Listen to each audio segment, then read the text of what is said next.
Hello friends नमस्कार जय जगन्नाथ मोर cooking channel को आपण मान स्वागत। आपण मान तो देखिए जानीपे मु कौन करने को जाऊँगी। आज वीडियो हूँ सोयाबीन बड़ी चिली। देखो चिली करने मुझे किसी तेल नहीं तेल नहीं कि गोटे कड़े मुझे गैस बसई देती। एपटे देखो गरम पानी मु सोयाबीन बड़ी को भिजे रखी मात्र 2 मिनट हो गला। भल भाव दाना भी फुली गला। एपटे मुझे आउ थे पानी देकी धोईकी भल भाव एपटे मु गोटे जगह को नहीं गली। आठी देखु प्राय मु सब गुड़ा को भल भाव धोईकी रखीदे। तापर मु किसी गुंड मसला ऐड करुँची। गुंड मसला बोली किसी मु हल्दी गुंड ऐड करदेली। तापर मु किसी लंका गुंड पकई सारापर देखु मु किसी लुण पकईदेली स्वाद अनुसार।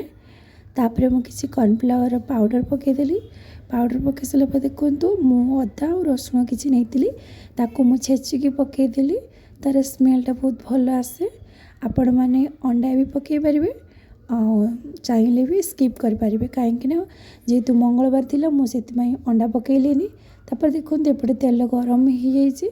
मुझे गोटे गोटे कर सोयाबीन बड़ी को पकई दूसरी। एपटे देखो मु तेल पकई सारापर तार किसी लुक आसूची एमती तार लुक तो बहुत सुंदर आसूची। बर्तमान भी किसी हो गला आ किटा बाकी अच्छी। एपटे देखो पकड़ा प्राय रेडी हो गला। चलते सोयाबीन पकड़ा खाइबा आम से देखो केते सुंदर देखा जाउची। गर्मा गर्म टे खाईदबा तापर चिली प्रस्तुत करवा। जो मैंने मो वीडियो को फास्ट देखुं से वीडियो को लाइक करूँ, चैनल को सब्सक्राइब करूँ, पाखरे थी बेल आइकन को क्लिक करूँ। जो कौन वीडियो मु अपलोड करी आपण मान पाखरे प्रथमे पहुँची जापर। देखु एपटे पकड़ा पूरा रेडी हो गला। चलतु आम चिली प्रस्तुति करवा।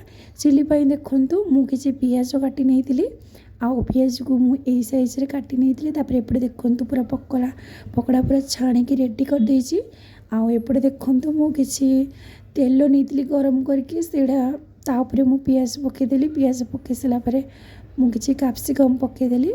2टी कैप्सिकम नहीं बड़ बड़ ताको काटिकी मुझे पकईदेली। भी बर्तमान देखो एपटे चिली देखो पियाज आ capsicum tomato sauce chilli sauce soya sauce आ गोटाई मसला सब नहीं लंका गुंड पकईकी मु गोटे दमदारिया गोटे चिली बनईदेली।